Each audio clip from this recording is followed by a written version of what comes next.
नमस्कार, स्वागत है आप सभी का फायदेमंद फंड के इस खास पेशकश में। मैं हूं आपके साथ कविता थपलियाल और मेरे साथ है शैलेंद्र भटनागर, जो कि हमें बताएंगे अब कि आज का शो किस लिहाज से खास है। ईयर एंडर तो हम कर ही रहे हैं, लेकिन ये ईयर एंडर क्यों खास है ये जानना चाहेंगे शैल जी।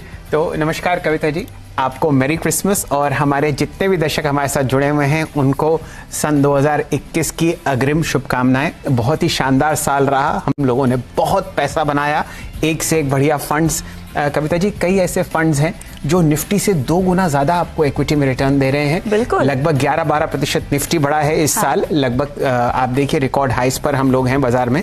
लेकिन अनेक ऐसे फंड्स हैं जिन्होंने 22, 21, 32 बल्कि 31% भी रिटर्न आपने सन 2020 में देखा है। बिल्कुल बिल्कुल, मेरे ख्याल से बाजार का एक ऐसा दौर जिसकी किसी ने कल्पना नहीं की थी, और उसके बाद जिस तरह से बाजार ने रफ्तार पकड़ी है, शायद उसके बारे में भी किसी ने नहीं सोचा था, कोई उसको भी प्रेडिक्ट नहीं कर पाया था। आप बिल्कुल सही फरमा रही हैं कविता जी, बहुत ही शानदार साल रहा। लेकिन सन 2021 कैसा रहेगा उसके बारे में चर्चा करते हैं। और फायदेमंद फंड्स में अब तक के सबसे बड़े मेहमान हमारे साथ जुड़ रहे हैं। आप हैं श्री मनीष गुनवानी साहब, चीफ इन्वेस्टमेंट ऑफिसर हैं इक्विटी बिजनेस के निपन इंडिया म्यूचुअल फंड के। लगभग 3-3.5 दशक से बाजार को बहुत ही करीबी तौर से देख रहे हैं, बहुत ही जाने माने निवेशक हैं और बहुत बढ़िया तरीके से आपने पिछले 2 दशकों में एक से एक बेहतर फंड्स मैनेज किए हैं। मनीष जी, हम लोग बहुत खुशनसीब हैं कि आप हमारे साथ जुड़े और चर्चा करते हैं सन 2021 की। बेहतरीन रिटर्न्स हमने देखे हैं सन 2020 में।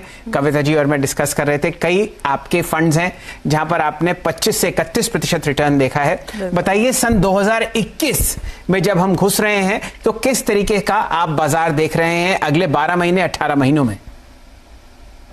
देखिए, हमको लगता है कि अभी ग्लोबल इकोनॉमी है और डोमेस्टिक इकोनॉमी दोनों इम्प्रूव करते रहेंगे, बिकॉज काफी सेक्टर्स अभी भी बंद हैं, जैसे ट्रैवल है, टूरिज्म है, रिटेलिंग है। काफी सेक्टर्स अभी भी ओपन नहीं हुए हैं। तो इकोनॉमी तो डेफिनेटली इम्प्रूव करेगा 2021 में।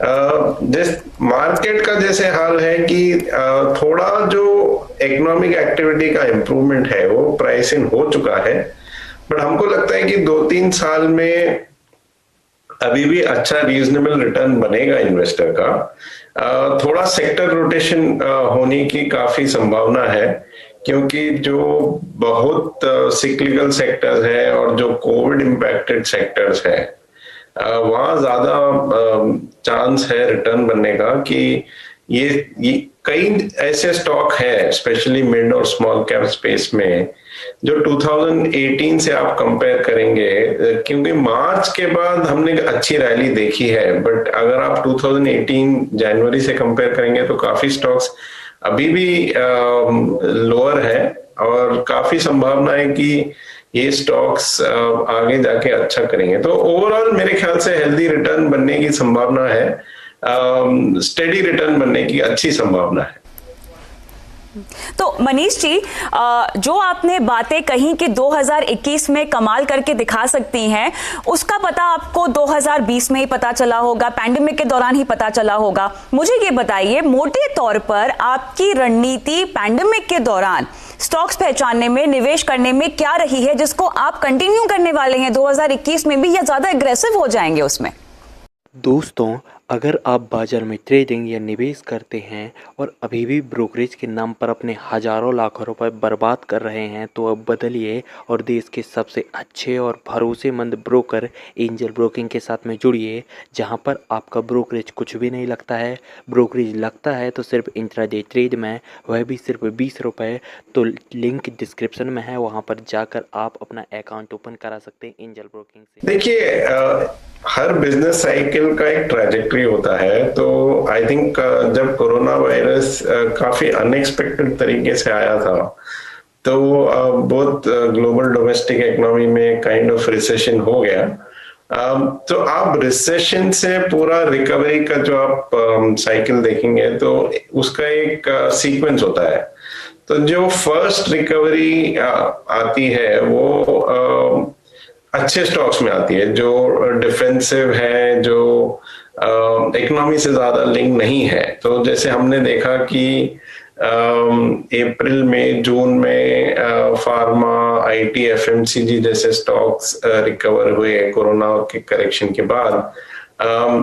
फिर जो बोलते हैं अच्छे सिक्लिकल स्टॉक्स जैसे good banks, your good industrials, good cement companies, large cement companies, उसमें रिकवरी आती है। और अगर साइकिल चलता रहे, अब ये बात है कि ये जो बिजनेस रिकवरी साइकिल है कितना चलेगा, बट जनरली अगर ये थोड़ा medium to long term cycle है कि 2-3 साल का अगर साइकिल है, तो after some time even the जो कंपनीज का लेवरेज है, जो कंपनीज का फिक्स्ड कॉस्ट ज्यादा है, तो ऑपरेटिंग लेवरेज है और एक फाइनेंशियल डेट है, तो वो स्टॉक्स स्लोली, जो वैल्यू स्टॉक्स हम बोलते हैं, क्योंकि ये स्टॉक्स की वोलेटिलिटी बहुत ज्यादा रहती है, तो वो स्टॉक्स भी पार्टिसिपेट करते हैं और उनमें रिटर्न बहुत बन सकता है अगर साइकिल थोड़ा लॉन्ग टर्म चले।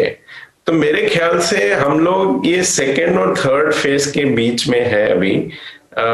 जैसे जो रिटेल बैंक्स है, जो लार्ज कैप सीमेंट है, वो भी काफी रिकवर कर चुका है, बट अब हम देख रहे हैं कि कमोडिटी प्राइसेस ऊपर जा रही हैं, इकोनॉमी ब्रॉड बेस हो रही है, मोर एंड मोर सेक्टर में तेजी आ रही है।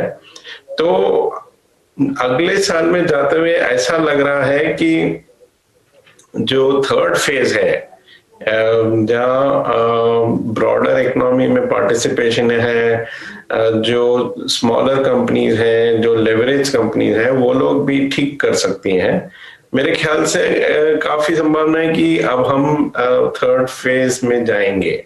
जी गुनवानी साहब, आपने जब चर्चा शुरू करी तो काफी जोर दिया मिड कैप और स्मॉल कैप्स में। आपने कहा कि सन 2018 के मुकाबले अभी भी अनेक ऐसे स्टॉक्स हैं जो आपको नीचे की सतह पर चलते हुए दिखेंगे, बशर्ते कि बाजार रिकॉर्ड हाई पर चल रहा है। बताइए, कोई पसंदीदा सेक्टर्स में आप इन नगीनों को चुनेंगे, स्मॉल कैप्स और मिड कैप्स में? दोस्तों, अगर आप बाजार में ट्रेडिंग या निवेश करते हैं और अभी भी ब्रोकरेज के नाम पर अपने हजारों लाखों रुपए बर्बाद कर रहे हैं, तो अब बदलिए और देश के सबसे अच्छे और भरोसेमंद ब्रोकर एंजल ब्रोकिंग के साथ में जुड़िए, जहां पर आपका ब्रोकरेज कुछ भी नहीं लगता है। ब्रोकरेज लगता है तो सिर्फ इंट्राडे ट्रेड में, वह भी सिर्फ 20 रुपये। तो लिंक डिस्क्रिप्शन में है, वहां पर जाकर आप अपना अकाउंट ओपन करा सकते हैं एंजल ब्रोकिंग से। देखिए, एक तो ब्रॉडली ये सही है कि जो सिक्लिकल सेक्टर्स होती हैं, जैसे छोटी बैंक्स हो गई, एनबीएफसीज हो गई, सीमेंट हो गया, रियल एस्टेट हो गया, ये सब सेक्टर्स में काफी स्टॉक्स, जैसे मैंने कहा 2018 जैन पीक से काफी कम है स्टॉक्स अभी।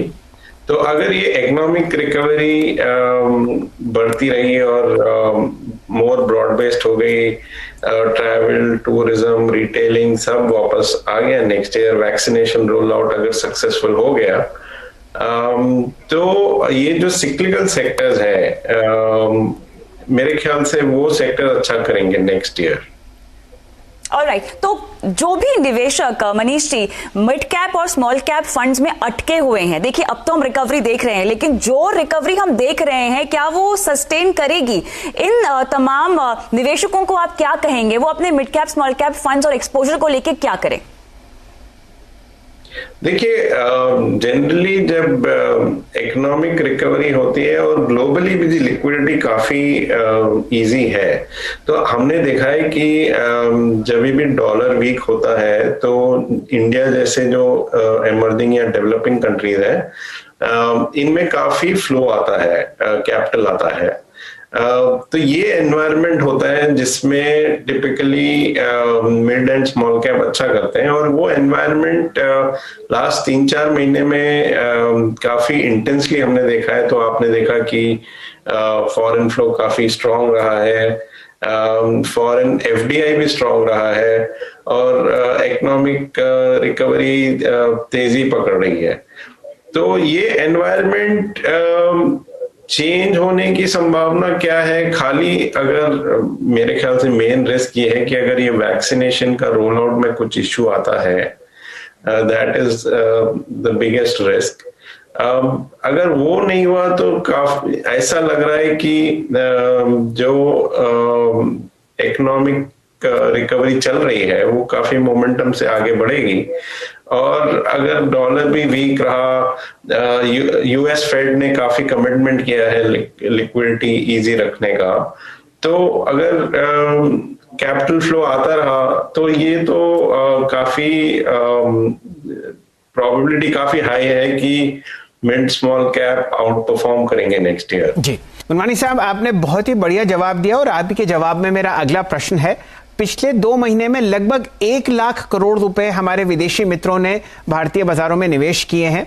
क्या लगता है आपको कि ये जो दनादन पैसा आता हुआ जा रहा है, डॉलर्स की बरसात हो रही है, ये आगे आने वाले समय में आपको चलता हुआ दिखेगा? और इसकी वजह से कुछ तो ऐसे सेक्टर्स हैं जहां पर जबरदस्त ओवर वैल्यूएशन है बाजार में, बताइए उनके कुछ नाम।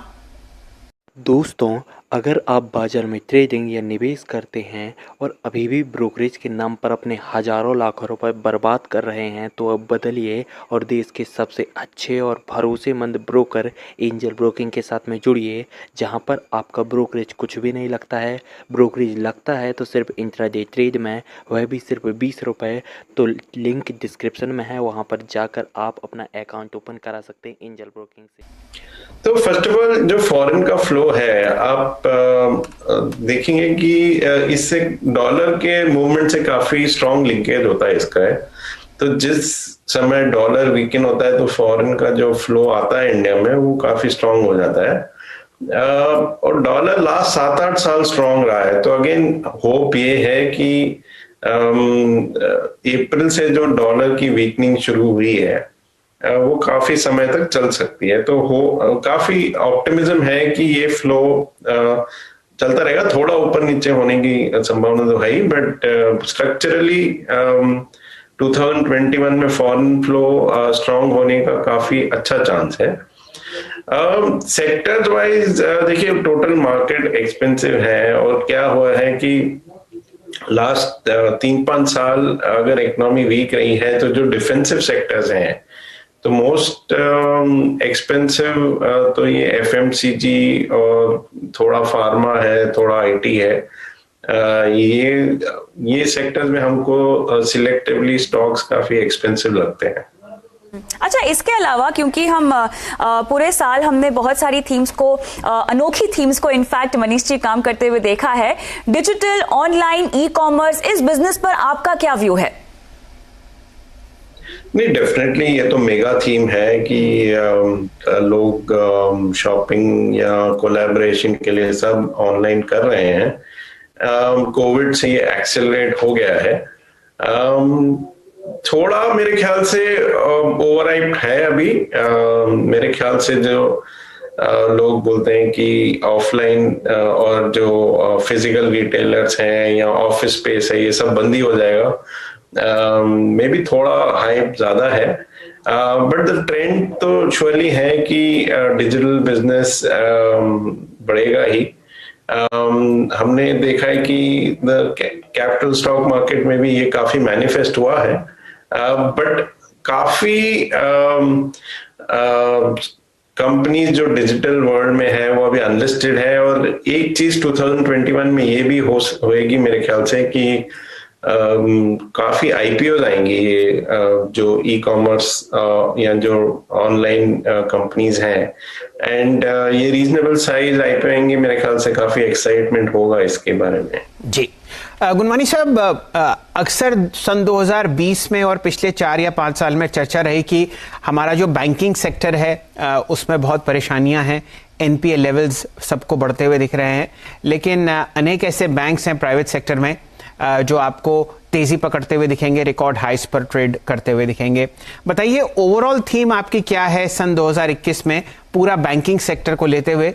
बहुत जबरदस्त कहा जाता है कि under valuation PSU banking basket में है, क्या आप उससे इत्तेफाक रखते हैं?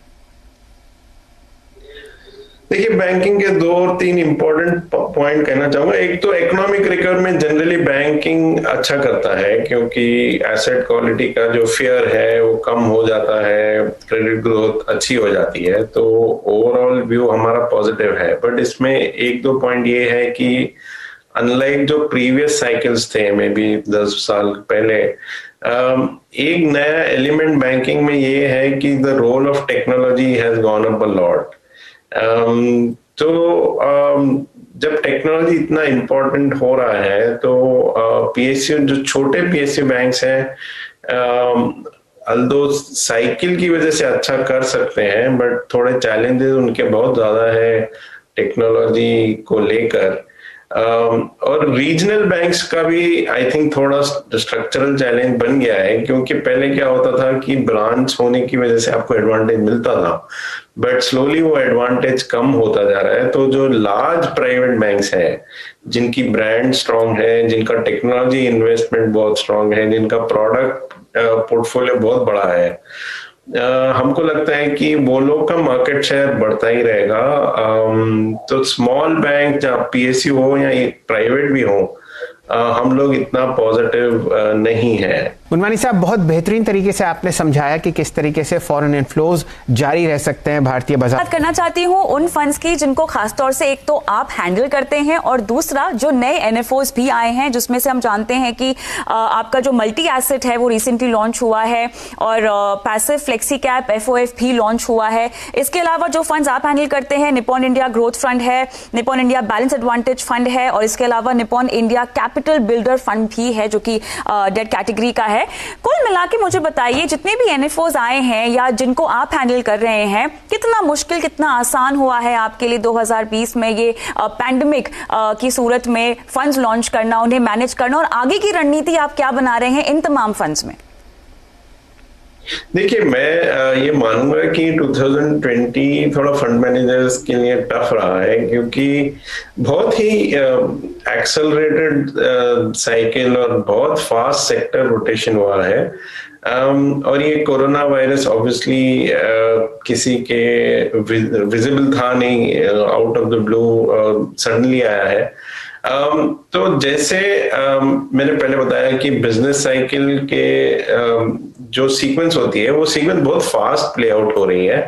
तो हमने फार्मा और एफएमसीजी का आउट परफॉर्मेंस देखा, फिर लार्ज कैप सिक्लिकल्स का आउट परफॉर्मेंस देखा, अब स्लोली मिड कैप सिक्लिकल्स और जो डीप सिक्लिकल्स है वो स्टॉक्स अब स्टार्ट करना चाहते। तो आपको भी as a fund manager rotate करना पड़ा है काफी। जो आप फेयर वैल्यू सोच रहे थे स्टॉक का, वो 2-3 महीने में आ जा रहा है, क्योंकि स्टॉक्स बहुत फास्ट मूव कर रही हैं।